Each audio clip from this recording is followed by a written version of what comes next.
Hey friends, I just want to pop in and share a little bit about my experiences this morning and just how I'm reflecting on them as I've gone back over them. This morning, I had run into a gas station, and I'll usually make it a point to connect with people, to, like, if there's music on, I'm usually dancing along to it.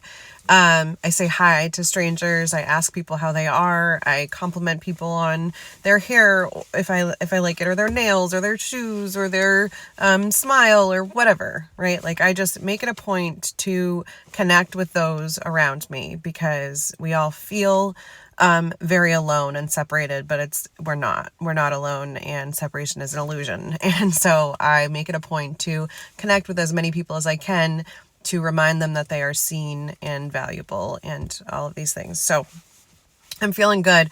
Ran into a gas station, connected with a couple of people. Happy days, everyone. Ran out, put some gas in my car, got to the house, and Leo decided he wanted to wear pajamas, and I hadn't seen him, what pajamas he was wearing. He was in the back, and I said, "It's time to get dressed, please." And he said, "I'm wearing my pajamas to school." And I looked at what time it was, and I said, "Cool, pajamas to school it is. Like, that's on you, kid. That's not an argument I'm gonna do." Which I really have to be very aware of with him, because Leo is incredibly intelligent and fiercely attached to his independence and his ability to choose for himself and be his own independent person, which I freaking love. I freaking love it. And I have to really remind myself how much I love that about him when he is asserting that with me. So, okay, whatever, cool kid, pajamas. So another 10 minutes goes by. Okay, it's time to actually pack our bags and head out now. And I walk back and I see that Leo is wearing a pair of Luca's Christmas pajamas, and they're 3 sizes too big. I mean, hanging over his hands, hanging past his feet, and this is what he's wearing to school. And I'm like, oh, buddy, all right, let's actually pick some different clothes, because these don't even fit you. They're Christmas. Let's, if you want to wear pajamas, let's pick some that fit you. And then no, you told me I could wear this. This is what I'm wearing. You already said yes, very attached and determined. And I immediately felt like a fire, felt it come up, frustration, child. Now we're to the point where we need to leave. Landon had missed the bus, so we were crunch time. We've got to go. Landon's got to be to school.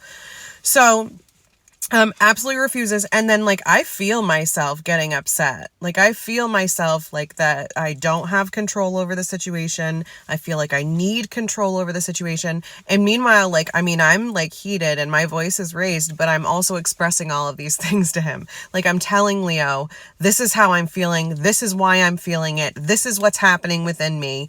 And he didn't, in this situation, and sometimes he didn't give a shit. He's very focused on himself, and you know what, he's 7. He's a kid. It is what it is. And anyway, so I'm like, okay, fine, whatever, wear the crappy oversized Christmas pajamas. Let's go. Then we get out to the living room, and he goes, "Actually, I'm gonna change." Now, no problem, it's his idea. Actually, I decided I don't want to do this. Runs back, changes his clothes, comes back out.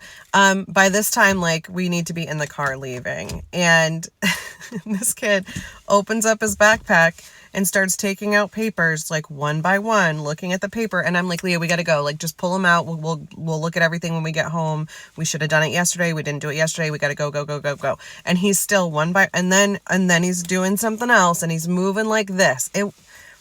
He says it wasn't, that shit was intentional. He does this sometimes because he also has this control thing. He wants to have control. He wants to have control of the situation. And so this is where most of our struggles come with our kids, is for control. It's a power struggle, right? And so at this point, I'm yank the papers out, set him down, put it in, and he's going, "Geez." Right? Because now I'm acting a little bit irrationally, triggered to this point by his intentional, and I'm saying intentional, maybe not. I think yes. Anyway, so we get in the car. He's kind of pissy at me because I raised my voice and got assertive with him. And then I got really emotional. So I'm like crying while I'm getting in the car because of all of the feelings in my life. Feeling that feeling towards my kids feels almost like physically painful to me. Like it does feel physically painful to me. Like if I'm having these really hostile, angry feelings towards my kids, this to the same degree that I'm feeling the anger and frustration, I'm feeling like this sadness, guilt, and shame because all I want is to just love them. And as parents, that love involves like a certain level of like assertiveness, and I don't want to say toughness, but like toughness, like secure stoicism. And that hasn't been my strong point. So anyway, so I'm crying and I drop Landon off. And so we've got 30 minutes to kill. And typically in the past, my parenting style would have been, we're just going to go sit, because I would go grab a coffee or whatever. But you don't deserve, like, yeah, I'm going to get a coffee, but you don't deserve to get a donut. Like, your behavior didn't earn you a reward, right? That's kind of like, you have to be good to get the things. And this morning, while I was crying and having all of my thoughts and feelings, I was talking to God, and I asked God to help me, step in, please show me the way, please guide me. I want to make the right choice. I want to feel good and proud of myself. I want to show my son that he is loved unconditionally, even when he is acting like an asshole. Like, he was acting like an asshole, but I don't want him to feel like I don't love him or he's not worthy of good things just because he acted like an asshole. I want him to see that the acting that way does have consequences, but it's not like a tangible thing. And so anyway, I calmed down. Landon was with me, so I was kind of like hanging on to his arm, and that helps me a lot. And so I dropped Landon off, and Spirit told me to go to Duncan. And my part of my brain was like, no, I'm not doing that. I don't want to do that for him. And Spirit overrode it. I mean, was like, no, this is what we're doing. And so, okay. So I'm getting ready to go. And then he tells me, we're almost there. And he tells me that he has to go to the bathroom. I'm like, perfect. Usually I would have gone to the bay, and there's no bathroom down there. So I'm like, okay, perfect. So we go there, and we go into the bathroom, and he starts asking me all of these questions about creation and about Jesus and about God and about why we're here and what we're doing. And like, I mean, this kid is 7 and he's insane. And I'm like, okay, well, let's finish up in the bathroom. We'll go pick out a donut and we'll sit down. You guys, if I would have done what like we're taught in society, what we're taught parenting, that we don't reward bad behavior, right? But what if it's not a reward? What if it's just part of life? Because if I wouldn't have done that, if I wouldn't have listened to my intuition, listened to Spirit, listened to the guidance, and brought him with me, I mean, I was able to talk to him about how his actions are affecting me, and talking to him about how I want to be the best version of me for him, and that there are things that, could really make it easier for me. Could make it easier for me if he was willing to cooperate and like be a team player.